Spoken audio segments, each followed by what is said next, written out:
Drink this every single day until you don't have joint pain anymore. If we talk about joint pain, just because someone has inflammation in the joint doesn't mean they have arthritis. If you're eating things that are going to negate or even cause inflammation, this little remedy that you take to counter that is not going to work. Before I talk about what you need to add into the diet to resolve your joint pain, let's talk about what you need to avoid in the diet. Sugar, so high fructose corn syrup.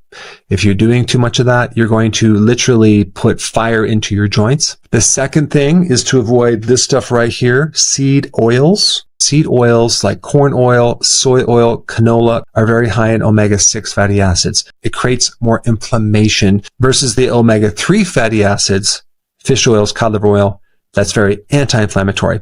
Then we have gluten. Anything with gluten, we're talking about wheat and other grains, has a potential for causing a lot of inflammation, not just in your joints, but also in your gut. You also have something called oxalates. Oxalates are crystal-like sharp things that can go into the joints and cause inflammation, and they can also cause kidney stones. And I really think that the people that have problems with oxalates are people that had a history of antibiotics, because you have a microbe in your gut that's supposed to eat up these oxalates. And if it's missing because you had an antibiotic long ago, then you're more susceptible to having this arthritic pain from oxalates, especially when you have spinach, chocolate, almonds, and Swiss chard. If you consume more magnesium in your diet, you can actually really bring these oxalates way down, even if you eat the foods high in oxalates. Then you have other things too that can flare up your joints, like MSG. You're going to find that in fast food restaurants. Maltodextrin is a highly refined starch that can also flare up your joints. It's in a lot of processed foods. Then you have nightshades, potatoes, peppers, tomatoes. The last chemical I want to talk about is lectins.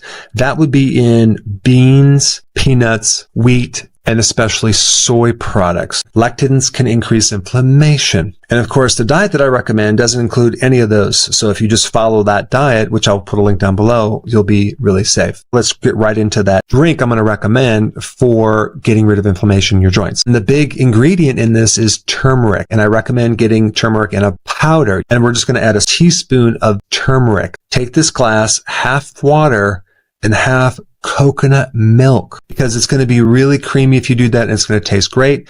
And you're going to stir this up really nice. And I would take like a little pinch of black pepper, because that'll increase the absorption by 2000%. And then on top of that, I recommend putting a scoop of collagen powder. For most people, it should taste fine. It should taste quite delicious. For some people, you might need to add a couple drops of liquid stevia if you really need to, but I think you'll just like the taste of it. It's kind of a creamy, aromatic turmeric flavor with a little taste of coconut, but that is going to be the shake, and you want to drink that down every single day. And for some people, they actually heat it up a little bit, not too hot, just so it becomes nice and warm, and they might drink that as a nice warm drink. It really doesn't matter if you're having it in the morning and at night, but I do recommend for most people have it in the morning. That way you can kind of be pain-free all day long. The thing you need to realize is turmeric compares in effectiveness to ibuprofen and other non-steroidal anti-inflammatory drugs. If you take turmeric in the supplement, I would recommend 1,000 or 1,500 milligram doses per day. But turmeric inhibits at least 4 major inflammatory pathways. And then the black pepper increases the absorption. And then there's also great things in coconut too, especially being a nice fat to help this fat-soluble compound be absorbed even more. And of course, the collagen can help build up your joints on top of everything else I talked about. Now let's talk about Boswellia serrata. In research in 2018 in the Phytomedicine Journal, Boswellia serrata showed significant joint pain relief and as effective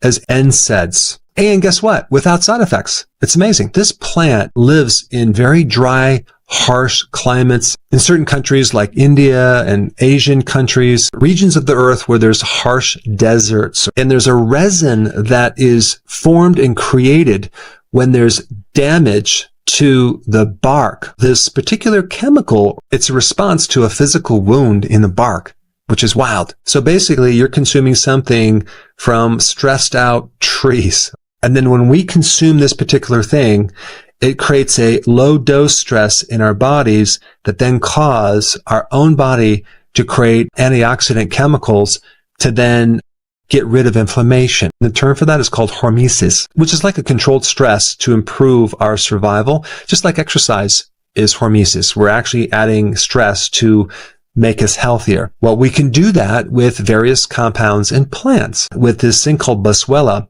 we are taking something to potently decrease our inflammation in our joints. It compares with medications, but without side effects. Now that you have the drink for joint pain, let's shift to the best exercise for joint pain. And it's called walking. Walking compares to hardcore medicine, but without any side effects. It's not just for your joints. It's for extending your life. No exaggeration.